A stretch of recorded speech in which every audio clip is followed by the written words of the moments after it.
Olá pessoal, hoje trago para vocês mais uma história de terror. Coloque o fone, apaguem as luzes e ouçam se tiverem coragem. E se vocês gostam de histórias do gênero de terror suspense, inscrevam-se no canal e não esqueça de deixar seu like. Homem sem rosto. Isso aconteceu com uma prima minha há uns 2 anos.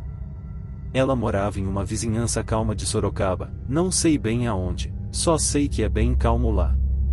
De noite as ruas lá onde ela morava ficam praticamente vazias e era muito raro você ver alguém passando a pé ou de carro. Numa noite durante a semana, uma amiga estava na casa dela vendo alguns filmes.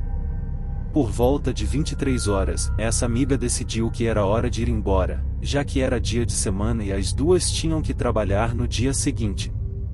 A amiga dela ia pegar um ônibus para ir para casa e a minha prima decidiu ir junto com ela até o ponto que não ficava muito longe, cerca de 15 a 20 minutos de caminhada.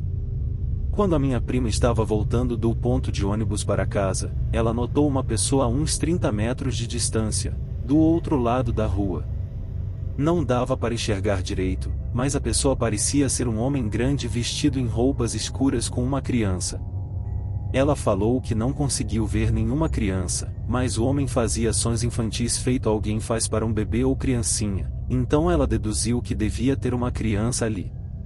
O homem também estava com o braço estendido para o lado, como se estivesse segurando alguma coisa, mas do ângulo que ela estava vendo, não dava para ver o que era, então ela achou que fosse a criança com quem ele estava conversando. A minha prima continuou andando calmamente, então viu que o homem dava 3 passos para frente, virava para a direita, dava mais 3 passos para frente, virava para a direita e ficou fazendo isso, dando voltas, andando na forma de um quadrado, sem ir a lugar algum. Foi então que ela viu que não tinha criança nenhuma com o homem. Quando ela se aproximou de onde ele estava, ela viu que o que ele estava segurando era uma coisa longa e prateada. Nessa hora ela levou um susto, ela conseguiu ver o rosto dele, ou pelo menos a coisa que deveria ser o rosto dele. Ela estava paralela a ele agora, só com a rua entre eles.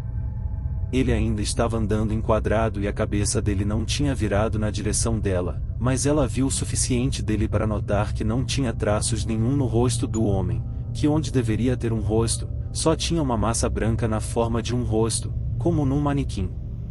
Ela falou que ficou literalmente paralisada de medo. Foi quando um carro saiu de uma garagem e saiu andando. O som do carro chamou a atenção do homem, ou o que quer que fosse aquilo, e ele virou na direção da minha prima e parou de andar. Então ele começou a atravessar a rua andando devagar, e foi então que ela disparou de lá e correu até chegar em casa, sem parar para olhar para trás. Ela chegou em casa e se trancou lá dentro. Ela olhou pela janela, mas não viu aquela coisa. Algum tempo depois a minha prima se mudou daquela área, não por causa do que ela viu, e agora pensa que o que aconteceu foi estranho, mas ainda se assusta quando se lembra de tudo, ficando imaginando o que poderia ter sido aquela coisa e o que ela estaria fazendo justamente naquele local naquela hora.